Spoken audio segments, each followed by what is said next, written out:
Pollution is now a commonplace term that our ears are attuned to.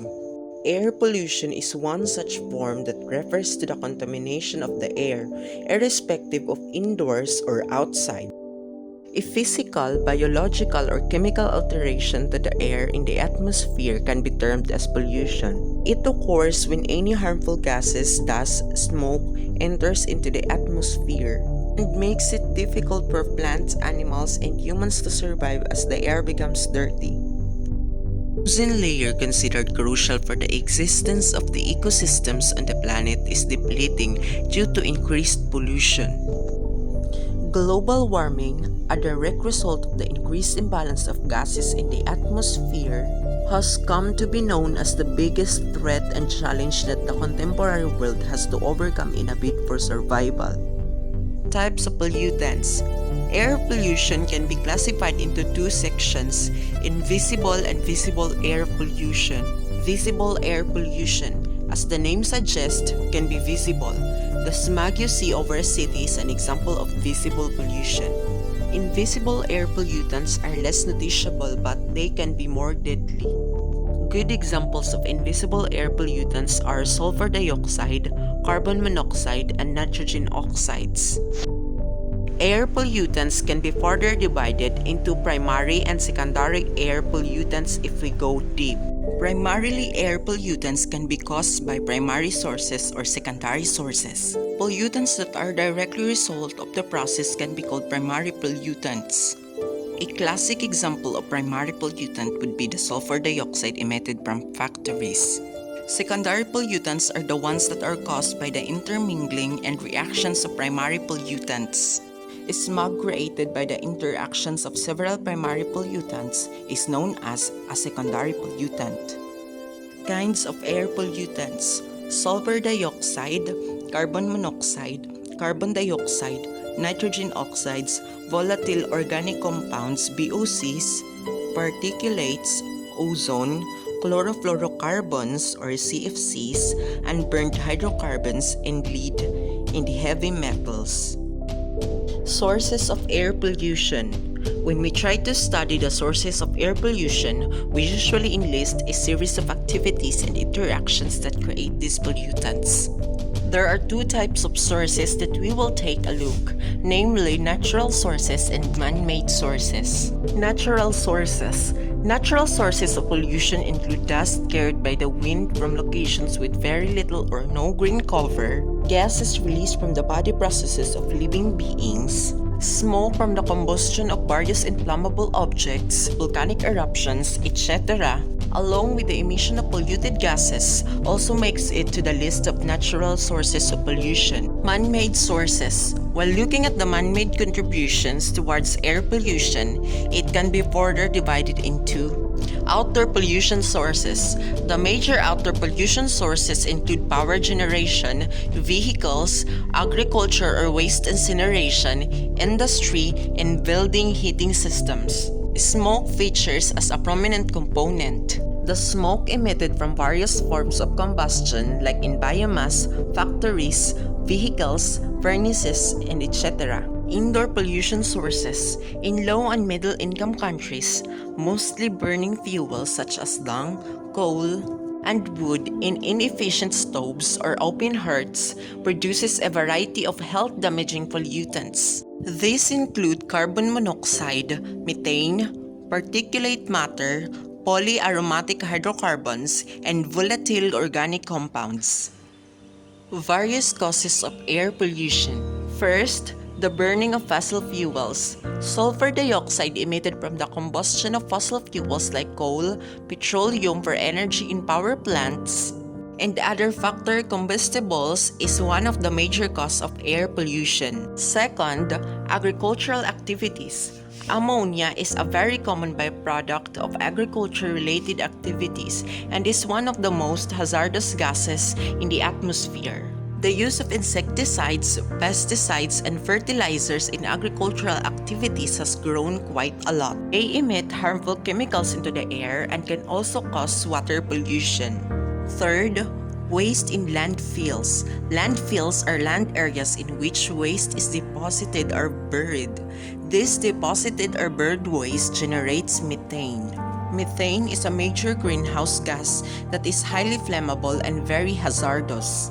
Fourth, exhaust from factories and industries. Manufacturing industries release a large amount of carbon monoxide, hydrocarbons, organic compounds, and chemicals into the air, thereby depleting the quality of air. Fifth, mining operations.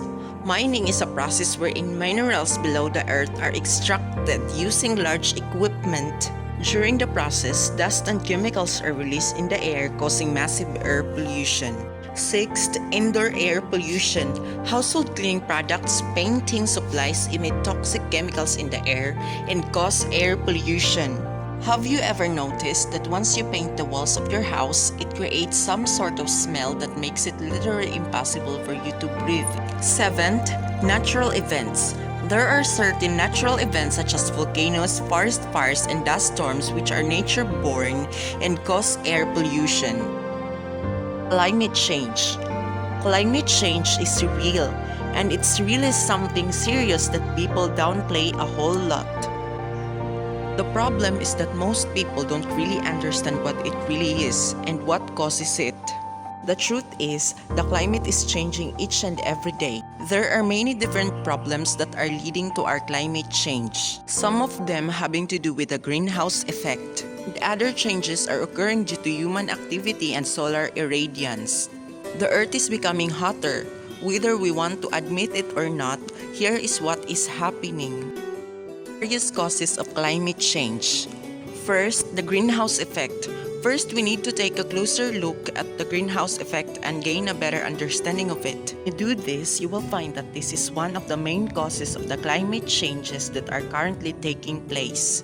The warming of our atmosphere is actually happening because the atmosphere is continuing to trap the heat that radiates from the earth and traps it between earth and space. There are gases that can play a part in the greenhouse effect, and most of these gases will actually block the heat. This is what happens to force climate change, and this is the part that we can't do that much about other than going green. Second, greenhouse gases. Here are a few of the gases that can play a part in climate change.